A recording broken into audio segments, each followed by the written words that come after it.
কথা বলছি। আমাদের কথা বলার সময় শহীদ শরীফ ওসমান হাদি ইনসাফের পক্ষে কথা বলার সময় বলেছিল, আমার প্রতি যে জুলুম করবে আমি তার সাথেও ইনসাফ করতে চাই। আমরা লক্ষ্য করেছি এই সরকার প্রতিষ্ঠিত হওয়ার পর শরীফ ওসমান হাদির ব্যাপারে তার বিচারে কতটুকু কার্যকারিতা নিয়ে এসেছে তা আমরা এখন পর্যন্ত জানতে পারিনি।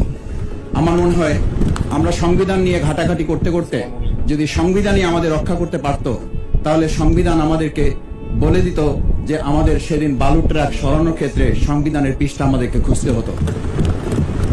সংবিধান যদি আমাদেরকে রক্ষা করতে পারত, তাহলে ৭২-এর সংবিধানের আলোকে আজকে আমাদের এখানে থাকার কথা না। আমি শফিকুল ইসলাম মাসুদ, আমার এখন জেলখানায় থাকার কথা। সংবিধান যদি মানতে হতো, তাহলে আমাদের মাননীয় প্রধানমন্ত্রী বাংলাদেশে থাকার কথা না, অন্য দেশের বাইরে থাকার কথা। সংবিধান মানতে হলে বর্তমান স্বরাষ্ট্রমন্ত্রীর এখন দেশের বাইরে থাকার কথা ছিল। সংবিধান মানতে হলে যে বাচ্চাদেরকে আজকে এখানে শিক্ষা দেওয়া হচ্ছে, দীক্ষা দেওয়া হচ্ছে, কিংবা তাদেরকে কোনো কোনো ক্ষেত্রে জাসদের সাথে তুলনা করা হচ্ছে, সেই বাচ্চাদের নিয়ে আমরা এই সরকার দলের লোকদেরকে, সরকার দলের সম্মানিত নেতৃবৃন্দকে আমরা চোখের পানিও ফেলতে দেখেছি। আবার কাউকে কাউকে কথা বলতেও শুনেছি যে এই সমস্ত বাচ্চাদের, আমরা তাদের শিক্ষার্থীদের আন্দোলনের সাথে আমাদের কোনো সম্পর্ক ছিল না।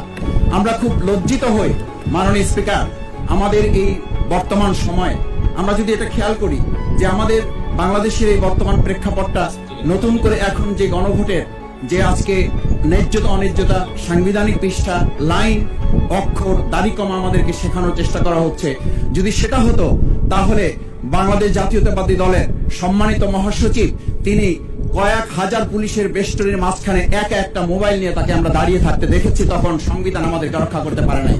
মাননীয় স্পিকার, আমি ৩৫০ মামলা নিয়ে ৭ মাসের ব্যবধানে, আপনিও আমার ২-১টা মামলাতে আপনি আমাকে সহযোগিতা করেছেন, সেটা এই সুযোগে ধন্যবাদ জানাতে চাই। আমার ৩৫০ মামলা জামিন করতে ৭ মাস সময় লেগেছে, আমার বের হতে সময় লেগেছে ৪.৫ বছর। আমি সেই ৪.৫ বছরে ৩ বার রিঅ্যারেস্ট হয়ে ২ বার গুম হয়েছি। আমি তখন ডিজিএফআই, এনএসআই, ডিবিএসবির কাছে জানতে চেয়েছিলাম, আমার সামনে দিয়ে বড় বড় নেতারা বের হয়ে যাচ্ছে, আমার অপরাধটা কি? তখন বলেছিল তারা হুমকি না, হুমকি হচ্ছেন আপনারা। আমাদেরকে যখন শেখ হাসিনার শেষ সরকার নিষিদ্ধ করেছিল, তখন তারা ১৪ দল মিটিং করে বলেছিল এই জামাত শিবির হচ্ছে সবচেয়ে বড় সমস্যা, তাদেরকে নিষিদ্ধ করলে এই আন্দোলন থেমে যাবে।